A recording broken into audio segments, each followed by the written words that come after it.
देश के बाहर जाकर के राहुल गांधी को याद आता है कि चुनाव में अगर सही से फेयर इलेक्शन होते तो 240 बीजेपी और नीचे चली जाती।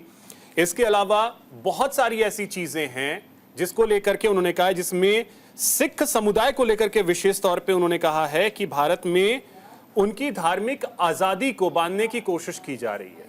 क्या कहेंगे? देखिए अभिषेक जी, मैं कहना चाहता हूं कि राहुल गांधी जी प्रतिपक्ष के नेता हैं, एलओपी हैं इस देश के, और ये ऐसा नहीं हुआ है, हमेशा से जो है गैर जिम्मेदारी वाला जो है बयान वो देते आए हैं। चाहे मैं बात करूं, आपने देखा था पिछले साल कैम्ब्रिज यूनिवर्सिटी में उन्होंने बोला था कि देश को बांटने की कोशिश की जा रही है। अभी आपने देखा कि किस तरीके से उन्होंने जो है बयान दिया है, जो बहुत शर्मिंदा वाला बयान है। सिखों को लेकर उन्होंने बयान दिया है कि सिखों की आज़ादी जो है भारत में छीनी जा रही है। मैं कहना चाहता हूं कि जिस समय जो है इंदिरा गांधी जी की सरकार थी, इसी दिल्ली के अंदर जो है एक बहुत बड़ा सिख दंगा हुआ था, जिसमें जो है हमारे सिख भाइयों के जो है बाल तक जो है काट दिए गए थे। इसके अलावा जो है उनके पगड़ी उतार दी गई थी। तब ये कांग्रेस कहाँ थी? तब राहुल गांधी जी को सिख नजर नहीं आ रहे थे।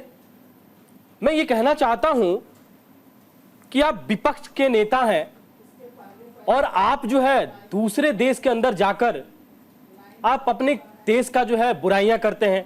एक तरफ हमारे देश के यशस्वी प्रधानमंत्री विश्व पटल पे जो है भारत का नाम जो है ऊपर लाते हैं, हमेशा जो है भारत की वाहवाही की जाती है, और वही राहुल गांधी जो है हमेशा जब विदेशी दौरा पे जाते हैं तो हमेशा देश की जो है बुराइयां करते हैं, देश के बारे में जो है गलत सवाल उठाते हैं। आपने देखा हरदीप सिंह पुरी जी ने आज जो है भारतीय जनता पार्टी के मुख्यालय में उन्होंने प्रेस वार्ता की और कहा भी कि हम इनके ऊपर जो है केस भी करेंगे।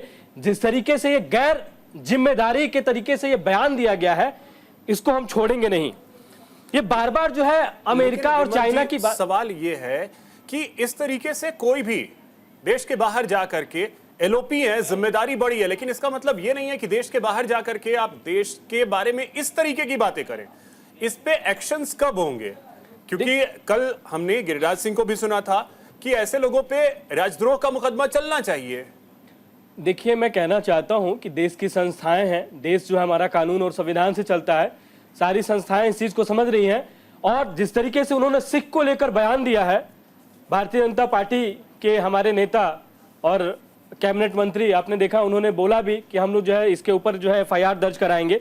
दूसरी चीज मैं कहना चाहता हूं कि राहुल गांधी जी को ये चाइना प्रेम और जिस तरीके से अमेरिका के साथ प्रेम है वो जो दिखाई देता है, आप बार बार देखिए, चाइना प्रेम की बात मैं अगर करूं, जिस समय जवाहरलाल नेहरू जी की सरकार थी, उन्होंने 46,000 स्क्वायर किलोमीटर की जमीन जो भारत की थी उन्होंने चाइना को दान दे दिया।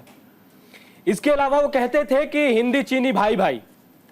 तो ये तो पहले से जो है इनका चाइना के साथ जो है इस तरीके का एक रिश्ता, एक धारावाहिक भी आता है, ये रिश्ता क्या कहलाता है। तो समझ में नहीं आता है कि इनका चाइना के साथ जो रिश्ता है वो क्या कहलाता है। दूसरी चीज, ये हमेशा से जो है भारतीय जनता पार्टी और आरएसएस को लेकर जो है अभद्र वाले जो है टिप्पणी करते जो है नजर आते हैं। मैं कहना चाहता हूं कि जिस समय पे जो है नेहरू जी की सरकार थी, उस समय जो है पहली बार जब उन्होंने जो है मंत्रिमंडल का गठन किया था, उन्होंने श्यामा प्रसाद मुखर्जी जी को जो है कैबिनेट में रखा था। श्यामा प्रसाद मुखर्जी जी जो है स्वयंसेवक रह चुके थे। तो आप जो है जहां कहते हैं कि आरएसएस को जो है भारत से बैन रखना चाहिए, बैन करना चाहिए, वही नेहरू जी जो है आरएसएस से प्यार करते थे। और आपको याद होगा अभिषेक जी, 1963 के रिपब्लिक डे में जो है आरएसएस के जो हमारे स्वयंसेवक थे उनको सम्मान किया था नेहरू जी ने। उन्होंने क्या किया था कि जो हमारे जो स्वयंसेवक थे, जब चाइना के साथ जो युद्ध हुआ था, उन्होंने सेना के साथ जो है एक अहम भूमिका निभाई थी और नेहरू जी ने उनको सम्मानित किया था। तो मैं कहना चाहता हूं, एक तरफ जो है कांग्रेस जो है आरएसएस को सम्मानित करती है और एक तरफ जो है राहुल गांधी जी जो है आरएसएस के बारे में जो है बुराई करते हुए विदेशों में नजर आते हैं। ठीक है।